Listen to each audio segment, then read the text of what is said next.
Election से पहले ध्रुव राठी जो जाने माने यूट्यूबर है, उन्होंने महाराष्ट्र के सभी पार्टियों को एक चैलेंज दिया। इसके रिप्लाई के तौर पर कुछ पॉलिटिकल लीडर्स ने, कुछ पार्टी ने यह चैलेंज एक्सेप्ट करते हुए इसके बारे में ट्विटर पर ट्वीट किया है। आइए देखते हैं कि किसने क्या कहा है। क्या वह उसे पूरा करते हैं? क्या वो उस अपने वादे को निभाते हैं?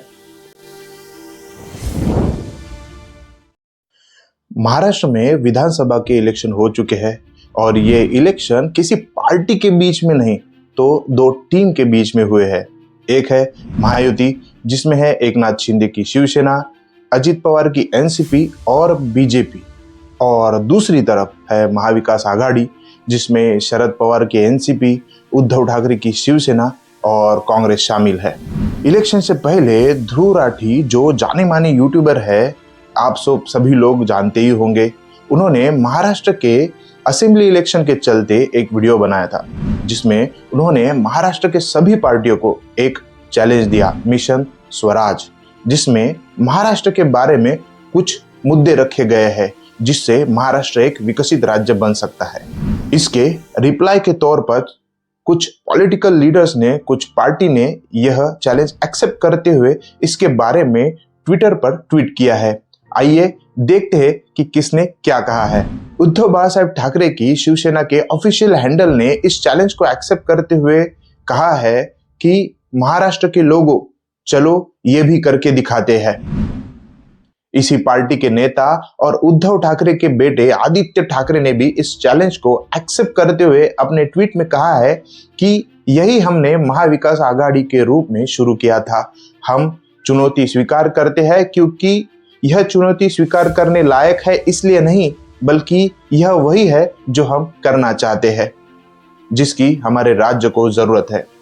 और नीचे उन 8 अलग अलग मुद्दों को उन्होंने मेंशन किया है। आगे कांग्रेस पार्टी की तिवसा कॉन्स्टिट्यूएंसी की नेता एडवोकेट यशोमती ठाकुर ने इस चैलेंज को मेंशन करते हुए कहा है कि आपके कुछ मुद्दे आदर्शवादी है लेकिन प्रैक्टिकल नहीं है, पर पहल अच्छी है, जैसे किसानों की खेती के पैटर्न, टेक्नोलॉजी, सरकार की इच्छा शक्ति, मौसम और मार्केट, इन सब को मिलाकर उपाय सोचने की जरूरत है।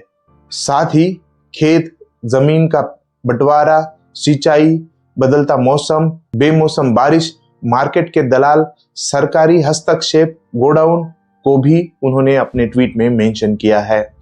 और यशोमती ठाकुर ने अमरावती जिले में सिंचाई, आरोग्य, महिला रोजगार, खेती मंडी, सड़क, अस्पताल, शिक्षा और अपाहिजों को मदद और कई बुनियादी मुद्दों पर काम करने की भी बात की है। उसी के साथ अपोजिशन पर निशाना साधते हुए उन्होंने लिखा है कि इसी अमरावती में एक राज्य का मुख्यमंत्री आकर बटेंगे तो कटेंगे का नारा देकर जाता है। विकास के साथ साथ समाज को बांटने वाले इन घटकों के साथ हमारी लड़ाई जारी है। उन्होंने मेन स्ट्रीम मीडिया पर नाराजगी जताते हुए कहा, ध्रुव राठी से विपक्ष की आवाज पहुंचाने के लिए समांतर मीडिया को साथ काम करने की भी बात कही है। उसी तरह राज ठाकरे की पार्टी मनसे के ऑफिशियल ट्विटर हैंडल से भी इस चैलेंज को एक्सेप्ट करते हुए पिछले 5 सालों में महाराष्ट्र पर शासन करने वाले उन्हीं 6 दलों द्वारा दिए गए मुफ्तखोरी के वादों पर सवाल उठाया गया है और मन से उनसे अलग होने की भी बात कही है। आगे लिखते हैं, महाराष्ट्र को एक जिम्मेदार नेतृत्व की जरूरत है और उनकी पार्टी महाराष्ट्र नवनिर्माण सेना दीर्घकालीन और प्रभावशाली समाधानों के लिए प्रतिबद्ध है और उनके घोषणा पत्र में इन सभी मुद्दों की बात की गई है, जिसका उद्देश्य महाराष्ट्र को बदलना है। अन्य पार्टियों ने यह बताया है कि वो क्या मुफ्त देंगे, लेकिन हमने बताया है कि कैसे देंगे, जो हम वादा करते हैं, और उनके मैनिफेस्टो में भी सभी मुद्दे नीचे मेंशन किए हैं। इसी तरह शरद पवार की एनसीपी गठ के नेता रोहित पवार ने भी ध्रुव राठी के ट्वीट को मेंशन करते हुए कहा है कि हम महाराष्ट्र को विकास की ओर, समृद्धि की ओर ले जाने के लिए हमारी योजनाएं तैयार है और इन्हीं मुद्दों को लेकर हम पब्लिक में जा रहे हैं और हमें महाराष्ट्र के लोगों से समर्थन भी मिल रहा है। और उन्होंने आगे मेंशन किया है कि अभी महाराष्ट्र की तिजोरी दलाली की वजह से खाली हो चुकी है। महाराष्ट्र के 7 लाख करोड़ के बजट में से बड़ी रकम दलाली में जाती है उनमें से 50,000 करोड़ रुपए के स्कैम को हमने सबूत के साथ उजागर किया है, ये भी कहा गया है। इस दलाली के दलदल से महाराष्ट्र को बाहर निकालकर फंड की समस्या को हम दूर करेंगे और महाराष्ट्र को आगे ले जाने के लिए हम हमेशा कटिबद्ध है और 23 तारीख के बाद महाराष्ट्र स्वराज की ओर आगे बढ़ाने की भी बात करते हैं। इसी पार्टी के नेता अमोल कोल्हे, जो महाराष्ट्र के शिरूर कॉन्स्टिट्यूएंसी से विधायक है, उन्होंने इस मिशन स्वराज को मेंशन करते हुए कहा है, पिछले कुछ वर्षों में महाराष्ट्र की राजनीति का प्रवाह जन कल्याण से केवल सत्ताकारण की ओर मोड़ने का पाप हुआ है, लेकिन इस प्रवाह में बहने के बजाय एक बार फिर से जन कल्याण और प्रगतिशील विचारों का स्वराज्य बनाने के लिए पूरा महाराष्ट्र तैयार है। और वो कहते हैं कि उन्हें विश्वास है कि 23 नवंबर के बाद महाराष्ट्र की यात्रा एक बार फिर समृद्ध स्वराज्य की दिशा में शुरू होने की बात अपने ट्वीट में कही है। इसके अलावा अमरावती के अचलपुर कॉन्स्टिट्यूएंसी के प्रहार जनशक्ति पक्ष के नेता ओम प्रकाश कडू उर्फ बच्चू कडू ने भी इस चैलेंज को अपने ट्वीट में एक्सेप्ट करते हुए कहा है कि छत्रपति शिवाजी महाराज के सपनों का महाराष्ट्र बनाने के लिए यूट्यूबर ध्रुव राठी ने मिशन स्वराज नाम से सभी पॉलिटिकल लीडर्स को यह चैलेंज दिया है। उन्होंने सभी 8 मुद्दों को मेंशन करते हुए कहा है कि मैं बच्चू कडू और मेरी प्रहार जनशक्ति पक्ष महाराष्ट्र के तमाम जनता के समक्ष इस चैलेंज को एक्सेप्ट करता हूँ। इसी के साथ ओम प्रकाश अंबेडकर की वंचित बहुजन आघाड़ी की ऑफिशियल ट्विटर हैंडल से भी इसके बारे में ट्वीट किया गया और कहा गया कि आपने मिशन स्वराज में जो कुछ भी मुद्दे उठाए हैं वह मुद्दे हमने पहले ही अपने मैनिफेस्टो में लिखे हैं, जिसमें से मुफ्त आरोग्य, मुफ्त शिक्षण, किसानों को एमएसपी, रोजगार, ऐसे कई विषय जो आम जनता के जीवन में सुधार लाएंगे। वो आगे लिखते हैं, हम तमाम शोषित, पीड़ित, वंचित समूह के लिए काम करते आए हैं और हमारे उम्मीदवार किसी भी परिवारवाद से नहीं है। हमारे सारे उम्मीदवार ऐसे समूह से आते हैं जिनको हमेशा सत्ता और साधन सामग्री से बाहर रखा जाता है। इसलिए हम जानते हैं कि लोगों के जीवन में बदलाव कैसे लाया जा सकता है।